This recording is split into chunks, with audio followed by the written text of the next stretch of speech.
Alright, Friday 19th of October 2018. 2018, everyone. Welcome to the Oakhouse channel. My name is Benny Kokus, and I'll be going through today's cases of Norwegian news. So we'll get right into it.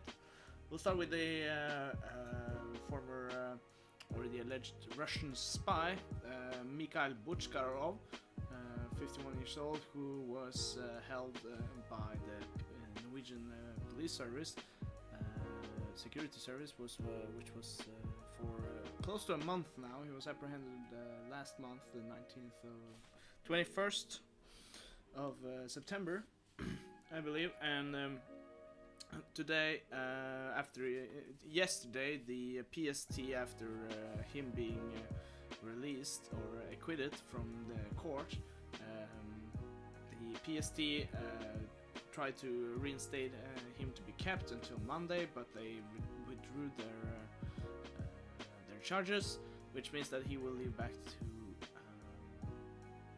back to Russia today.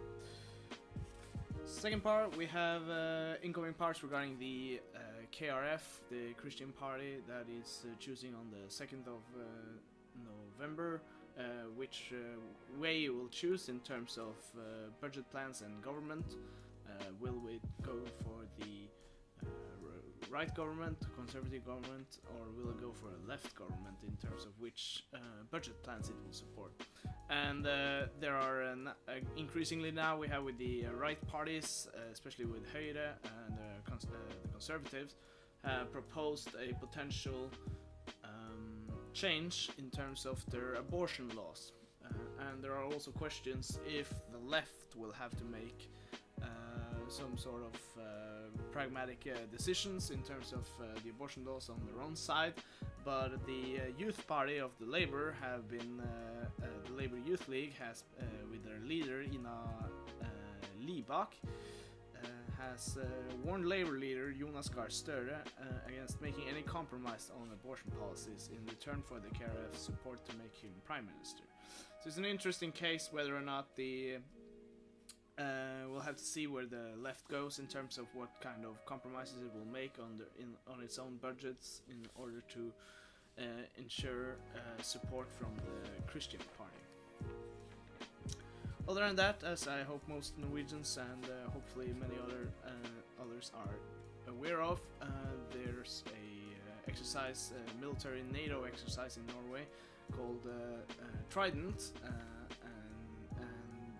what is happening now, which we haven't been informed about previously, is that there's going to be a separate exercise up in the north of Norway called Exercise Northern Screen. And it has been reported that a USS aircraft carrier, which is called the USS Harry S. Truman, named after its president,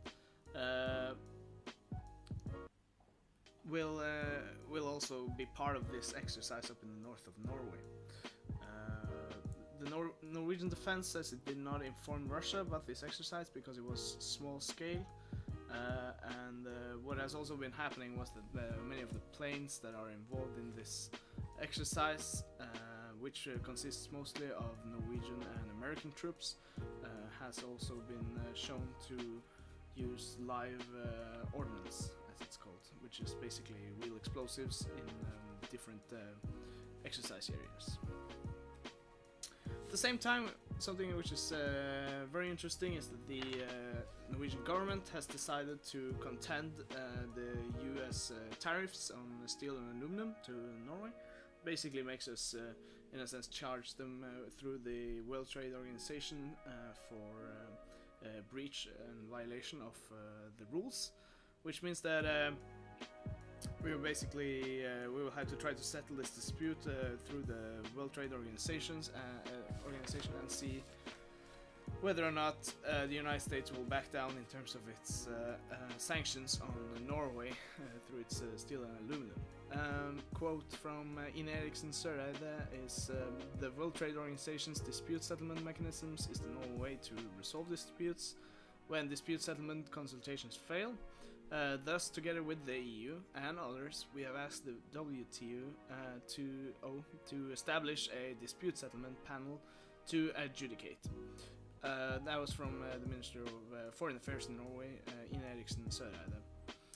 And the value of Norwegian steel and aluminum exports last year amounted to close to 36 billion Norwegian crowns.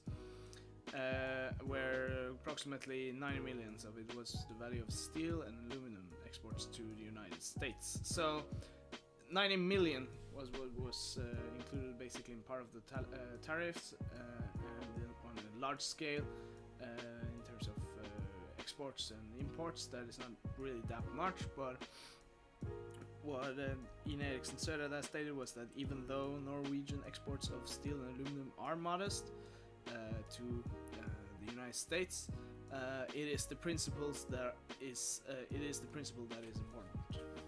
So we'll have to see how those developments will be. All right, that will be mostly for today. Thank you.